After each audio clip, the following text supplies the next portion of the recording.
धन्यवाद। लोकसेवा, शिक्षक सेवा तथा अन्य सेवाले लिइराखेको प्रथम पत्रमा तपाईहरुलाई स्वागत छ। आजको टपिक रहेको छ, तपाई स्क्रिनमा यहाँ हेरिराख्नु भएको छ कि कुन नदीलाई भारतमा प्रवेश गरेपछि के नामले चिनिन्छ, कुन नामले चिनिन्छ भन्ने प्रश्न लोकसेवामा कयपटक प्रश्न सोधिसकेको तपाई यहाँ स्क्रिनमा हेरिराख्नु भएको छ। जुन कर्णाली नदी छ नि, नेपालमा गएर के नाम, भारतमा गएर के नामले चिनिन्छ भने घगरा। याद गर्नु होला है। कहिलेकाहीँ जोडा मिलाउन पनि दिन सक्छ, कुन होइन भन्ने पनि दिन सक्छ। जस्ता किसिमबाट घुट्क्याई हैन धुर्तियाई गरेर प्रश्न सोधिएको लोकसेवाको बानी परेको छ। त्यसकारणले समग्र रूपमा चाहिँ तपाई अध्ययन गर्नु होला। त्यसपछि महाकाली नदी जुन छ नि, महाकाली नदी भारतमा पुगेपछि के नामले चिनिन्छ भने शारदा भन्ने नामले महाकाली नदीलाई चिनिन्छ।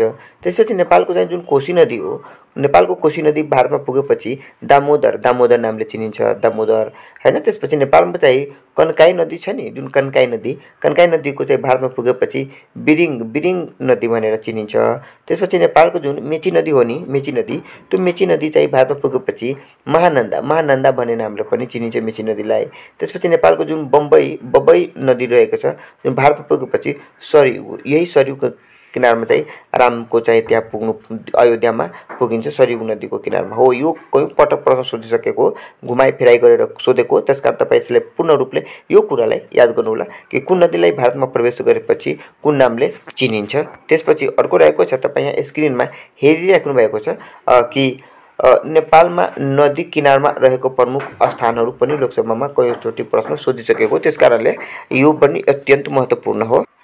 त्यसपछि नेपालका नदीको किनारमा रहेको प्रमुख स्थलहरूको नाम छ। जस्तै बागमती किनारमा कुन सहर रहेको छ, काठमाडौँ हैन। तिला नदीको स्थानमा कुन रहेको छ, जिम्ला। र बाणगंगाको किनारमा कुन चाहिँ ठाउँ रहेको छ, तौलियामा।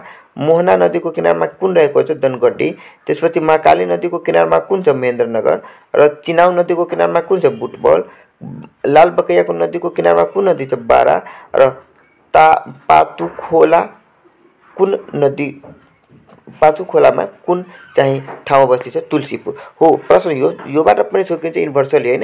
यताबाट पनि सोधिन्छ, याद गर्नु पर्यो भने यताबाट घुम्नु पर्यो। दुवै इन्भर्सली किसिमले प्रश्न ल्याउन सकिन्छ। जस्तै काठमाडौँ कुन नदीको किनारमा छ, बागमती। जुम्ला कुन नदीको किनारमा छ, तिल्ला। तौलिया कुन नदीको किनारमा छ, बाणगंगा। धनगढी कुन नदीको किनारमा छ, मोहना। महेन्द्रनगर कुन नदीको किनारमा छ भने महाकाली। बुटबल कुन नदीको किनारमा छ, चिनाउ। बारा कुन नदीको किनारमा छ, लालबकैया नदीको किनारमा। तुलसीपुर कुन नदीको किनारमा छ भने पातु खोला नदीको किनारमा रहेको छ। त्यसपछि चाहिँ जुन गमगढी कुन नदीको किनारमा छ, मुगु कर्णाली। विराटनगर कुन नदीको किनारमा छ, कोकराहा बकराहा भनिएको छ। जोमसोन कुन नदीको किनारमा छ, कालीगण्डकी नदीको किनारमा छ। वीरेन्द्रनगर कुन नदीको किनारमा छ, निसास खोला नदीको किनारमा रहेको छ। धनुषा कुन जिल्लाको नदीको किनारमा छ, हर्दीनाथ। त्यसपछि पोखरा कुन नदीको किनारमा छ, सेती नदीको। र बेसी सहर कुन नदीको किनारमा छ, मेस्याङदी नदीको किनारमा छ। दुने कुन नदीको किनारमा छ, ठुलो भेरीको किनारमा हो। यो सबै प्रश्न चाहिँ लोकसेवामा कयौं पटक प्रश्न सोधिसकेको हो र आगामी दिनमा पनि यसबाट प्रश्न सोध्ने अपेक्षाले आजको यो भिडियो बनाएको छु, जसमा जोडा मिलाउने तरिकाबाट हैन, खाली ठाउँ भर्ने तरिकाबाट कुन उपयुक्त हुन्छ, कुन चाहिँ पर्दैन, जस्ता विभिन्न किसिमको चाहिँ तरिकाबाट प्रश्न सोधेर प्रश्न लोकसेवाले सोधिसकेको र आगामी दिनमा पनि यसबाट प्रश्न बनाउने अपेक्षाले आजको यो भिडियो बनाएको छु। यो भिडियो मन पर्यो भने लाइक गरिदिनु होला। यदि तपाई मेरो च्यानलमा नयाँ आउनु भएको छ भने सब्स्क्राइब गर्नु होला र तपाईलाई यस्तै प्रकारको भिडियो चाहिन्छ भने बेल आइकन थिचेर बस्नु होला। धन्यवाद।